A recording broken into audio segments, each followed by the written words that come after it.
all day, every day. Oftentimes it's a 365 days a year job. And at the end of the year, if you're lucky, you've made a profit. How much profit did you make? Did you make $1 million? Did you make $2 million? Did you make $10 million in profit?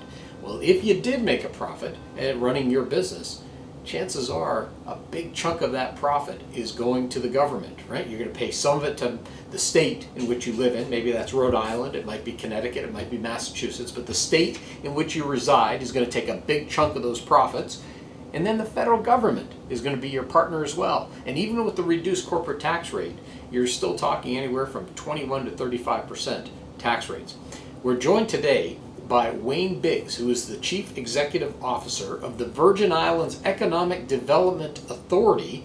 And your job, as I understand it, Wayne, is to recruit businesses to set up and run their companies from the Virgin Islands.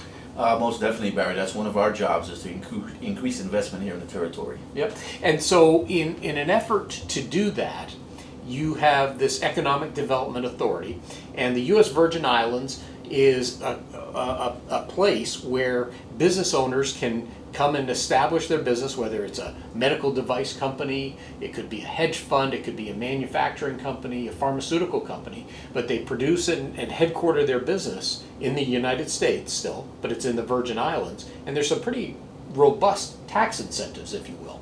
Almost definitely. You're completely correct in regard to establishing the business here or relocating a part of your business here.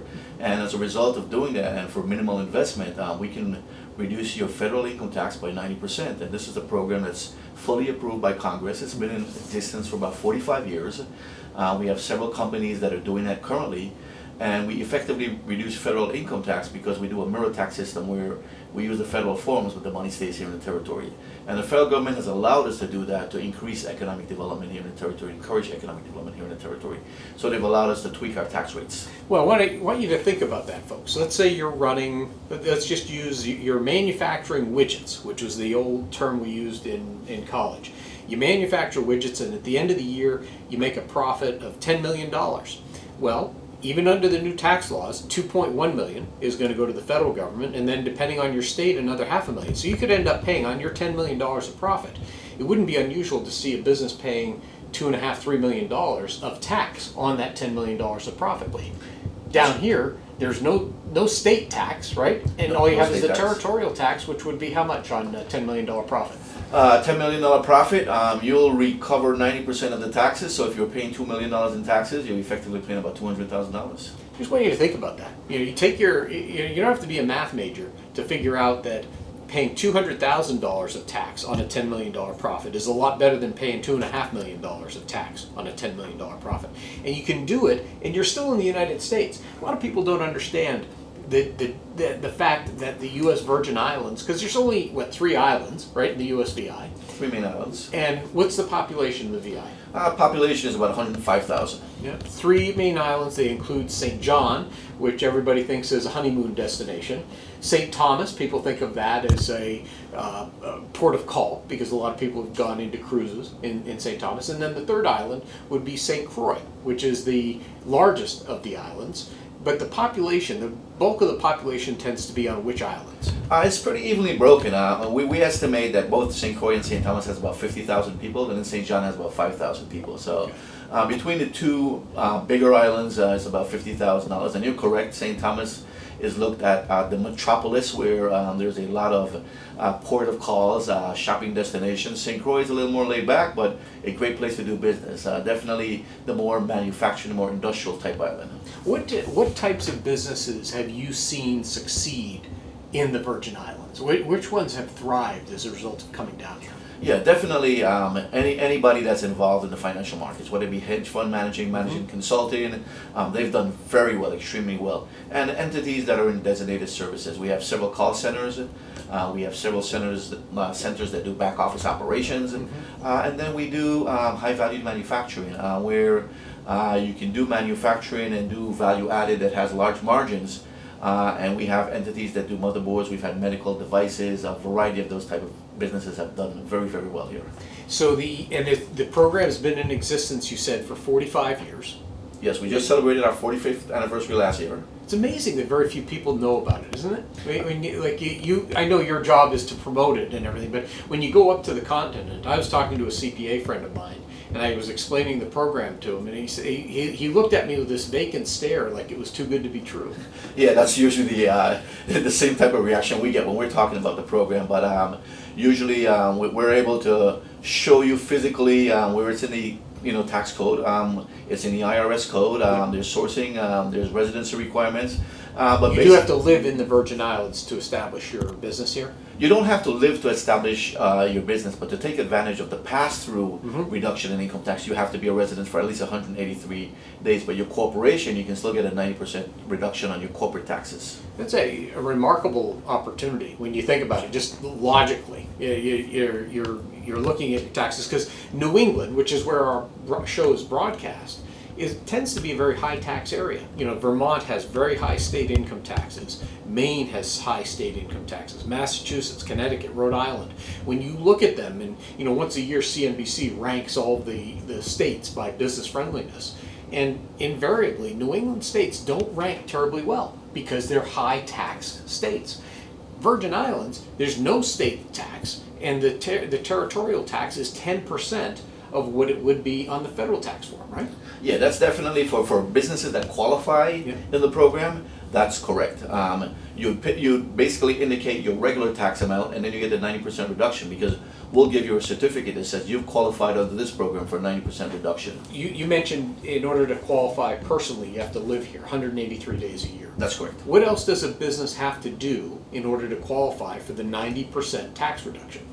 Yeah, it is a job opportunity program. So what we do is we require investment, a minimum investment of $100,000 into the business. And when we talk investment, we're talking capital investment. And basically, you have to hire a minimum of 10 employees, unless you're in the financial markets. We reduce that number to 5 because you can do so many things with computers, and you may not have the capital need required, the amount of employees required. And then there's some small other things. You would have to provide some sort of 401k type plan for your employees, some sort of paid Most vacation. businesses do that anyway, though. Exactly. I mean, and then there's some minor, you pay amount into the territorial scholarship fund, and that's a $3,000 amount, which is a minimal amount, Right. and you pay $2,500 to establish a database in the Department of Labor that allows us to track Virgin Islanders that live abroad and may want to come back. The one requirement we have is that 80% of the employees that you hire, of the 10, have to be local hires. Yeah. All right. The schools in the Virgin Islands, are there private schools available if somebody wants to say, let's say your kid's going to a prep school in New England, are there prep schools in the Virgin Islands that we can send kids to? Yeah, not necessarily prep schools in a standard term, but very, very good private schools. And their student body, I would say, 99% of them get into the colleges that they want to get into. So we have some very good schools on all the islands. They actually benefit a little bit, don't they? Applying is out of, from the Virgin Islands, they get a little bit of help in terms of their college applications. As I understand. I would imagine for schools that's trying to diversify their population, yeah, definitely. I think it's a very, very good track. Several of our kids have gone to private schools and done very well in college. Yeah, so there's a variety of different schools, and I mean, there's always the ability to transfer your students back up to prep schools, when you get ready to do that also. The one question that people have, the 3 islands, you got St. John, St. Thomas, and St. Croix. St. John doesn't have an airport though, right? You have to fly into St. Thomas and then take a ferry to go to St. John? To get into St. John, you have to fly in to St. Thomas and then take a ferry. The ferry ride is 20 minutes over from St. Thomas to St. John and back. St. John is a booming island town, and many people from St. Thomas go over to St. John on a regular basis just for the nightlife. And then St. Croix is the other island that has an airport. So you've got 2 major airports. You've got, what's the name of the airport in? You got the Cyril E. King Airport in St. Thomas. That's and STT. STT. Yeah. And STX, which is the Henry Rawson Airport on St. Croix, has a 10,000-foot runway, so it's an international airport also. And those 2 airports are serviced, I know, by American, Delta, JetBlue, and you mentioned United goes into St. Thomas as well. United goes into St. Thomas, and so does Spirit and some of the other low carriers. You can get into St. Thomas also, but definitely United, you can get direct flights in on United. Now, if I've got a business and I'm interested in learning more about this Economic Development Authority, and primarily who's going to be interested in this would be a business owner who's making a lot of profits, right? You got a profitable business and you're saying to yourself, boy, I just paid $3 million, or I just paid $10 million in taxes. If I relocate to the Virgin Islands, I can wipe out 90% of that tax. How do they learn more? What's the website they would go to? Definitely, you can visit our website at usvieda.org. Okay. And there's an info page. You can request information there, and one of the staff members will be happy to contact you in that regard. And we will do all the research for you on whatever information you want here in the territory, and we'll be happy to send that information back up to you. So we encourage everybody to visit the website. Contact us. Their telephone numbers.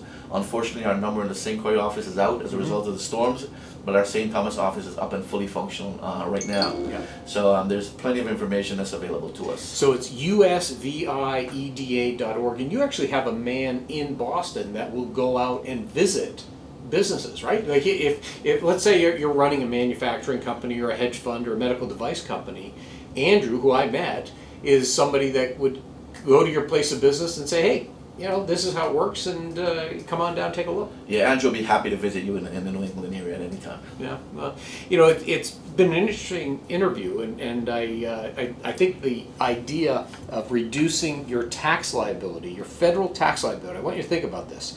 You can reduce it by 90% by relocating your business to the U.S. Virgin Islands. You have 3 islands to choose from: St. John, St. Thomas, and St. Croix.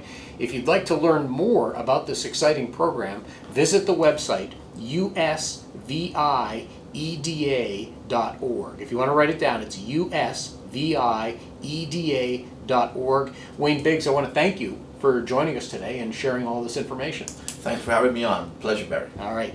Folks, we'll be right back, and when we come back, we're going to be talking about the decrease in violent crime throughout the United States. It might be related to the economy. That's next from the Financial Exchange Radio Network.